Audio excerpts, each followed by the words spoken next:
இருப்பினும் அவர் தனக்கு வந்தபடி வார்த்தைகளை பிரயோகம் செய்தார். குறிப்பாக அவர் தன்னை சார் என்று அழைக்கும்படி கேட்டார். பின்னர் அவர் என்னை இந்த கடமையிலிருந்து நீக்கப் போவதாக கூறினார். அன்பார்ந்த பார்வையாளர்களே, உங்களுடைய நிறைந்த ஆதரவை வழங்கி எமது யாழ் டிவி சேனலை சப்ஸ்கிரைப் செய்யுங்க. எனினும் இன்னும் எமது சேனலை ஆரம்பித்து 1.5 வருடங்கள் ஆகியும் எமக்கான பார்வையாளர்களின் ஆதரவு குறைவாக உள்ளது. மேலும் எமது சேனலை சப்ஸ்கிரைப் செய்யாமல் 98% பார்வையிட்டு வர்றீங்க. உங்களுடைய ஆதரவு எமக்கு மிகவும் முக்கியமானது. எங்களை ஊக்குவிக்கவும் எமது செய்திகளை தடைகளின்றி உடனுக்குடன் அறிந்து கொள்ளவும் எமது சேனலை சப்ஸ்கிரைப் செய்யுங்க. மேலும் பெல் பட்டன் அழுத்தி எம்மை உற்சாகப்படுத்துங்க. இனி தொடர்பான விரிவான செய்திகள்.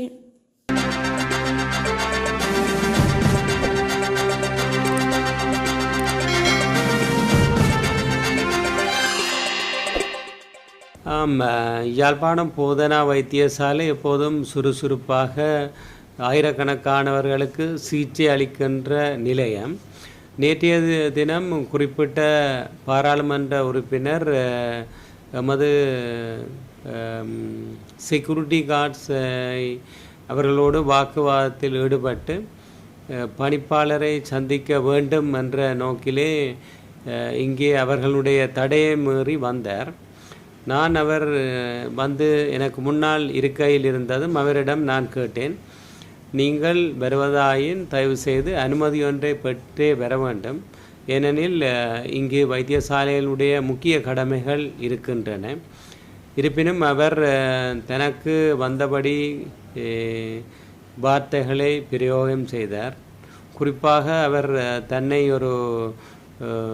தன்னை சார் என்று அழைக்கும்படி கேட்டார். அதை நான் அழைக்க முடியாது என கூறினேன். உங்களை கௌரவ பாராளுமன்ற உறுப்பினர் என அழைக்க முடியும் என கூறினேன். பின்னர் அவர் என்னை இந்த கடமையிலிருந்து நீக்கப் போவதாக கூறினார். நான் அதையும் நீங்கள் இயலுமாயின் செய்து பாருங்கள் என்று கூறினேன். பின்னர் என்னை பாராளுமன்றம் அழைத்து பாராளுமன்றத்தையும் காட்டி அங்கே கேள்வி கேட்கப் போவதாகவும் கூறினார். பின்னர் என்னை வெளிநாட்டுக்கு தப்பி ஓடும்படி கூறினார். இவை அனைத்தும் எனக்கு எந்த விதமான பாதிப்பையும் ஏற்படுத்தவில்லை. இருப்பினும் என்னுடைய கடமை நேரத்தில் ஒரு இடையூறாக இவற்றை செய்ததை நான் போலீஸில் முறையிட்டிருக்கின்றேன். அவர் ஒரு தனிநபராக அல்லாது அவர் கௌரவ பாராளுமன்ற உறுப்பினராக வந்ததன் காரணமாக இந்த வைத்தியசாலை காவலாளிகள், போலீஸ் உத்தியோகத்தர்கள், ஏனையவர்கள் அவரை கௌரவமான முறையில் நடாத்தி அவரை அனுப்பி வைத்தார்கள். இருப்பினும் இது காவலாளிகள் மற்றும் போலீஸ் உத்தியோகத்தர்கள் ஏனைய உத்தியோகத்தரிடையே ஒரு குழப்பத்தை ஏற்படுத்தி இருக்கின்றது. எதிர்வரும் காலங்களில் இவ்வாறான நபர்கள் எவரையும் நாங்கள் உள்ளே அனுமதிக்க மாட்டோம் என்பதை தெரியப்படுத்துகின்றோம். எமது வைத்தியசாலை எப்போதும் நோயாளிகளுக்கும், அதாவது எந்த விதமான நோய்களுக்கும் சிகிச்சை அளிக்க நாங்கள் எப்போதும் தயாராக இருக்கின்றோம். இங்கு போதிய அளவு மருந்துகள் இருக்கின்றன.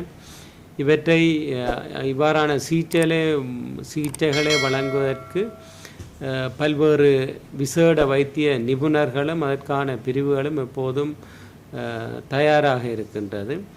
ஆனால் வைத்தியசாலைக்கு சந்திக்க வேண்டும், ஆலோசனை வழங்க வேண்டும் என்ற நோக்கில் யாராவது வருவார்களாயின் அவர்களையும் நாங்கள் உரிய அனுமதியோடு வருகின்ற போது அன்போடு வரவேற்று உரிய முறையில் அவர்களுடைய ஆலோசனைகளையும் அவர்களுடைய குறைபாடுகளையும் நாங்கள் கேட்பதற்கு எப்போதும் தயாராக இருக்கின்றோம்.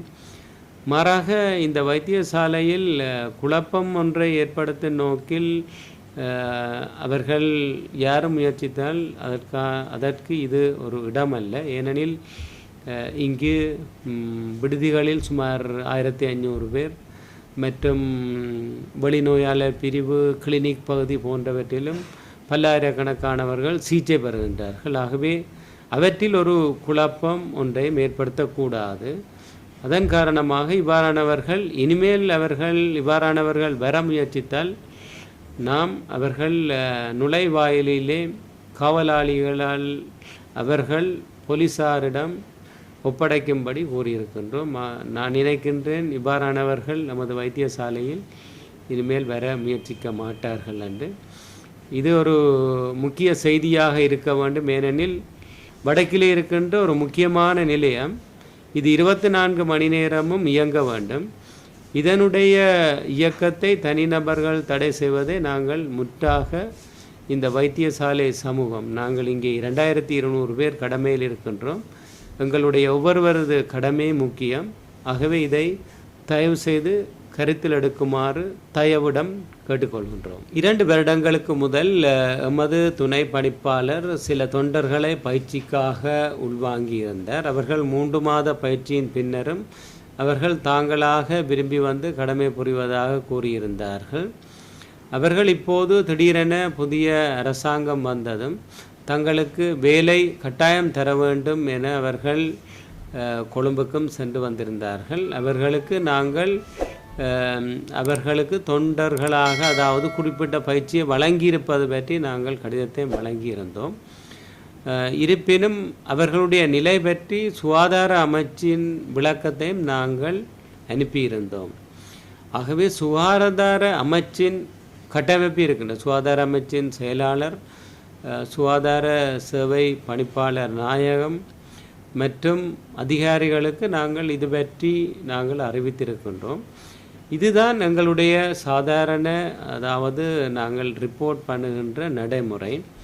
சாதாரணமாக ஒரு கௌரவ பாராளுமன்ற உறுப்பினர் அல்லது யாராவது இந்த கட்டமைப்புக்கு வெளியே இருந்து அவர்கள் எங்களை கேட்கின்ற போது நாங்கள் தகவல்களை வழங்க முடியும். ஆனால் அவர்கள் அச்சுறுத்தல் செய்யும் வகையில், குழப்பம் ஏற்படுகின்ற வகையில் அல்லது ஏதாவது அடாவடித்தனம் செய்கின்ற வகையில் ஈடுபடுவதற்கு நாம் ஒருபோதும் இடமளிக்க மாட்டோம். இது பொதுமக்களுடைய வைத்திய சேவை நிலையம். ஆகவே அதை நாங்கள் மீண்டும் வலியுறுத்த விரும்புகின்றோம்.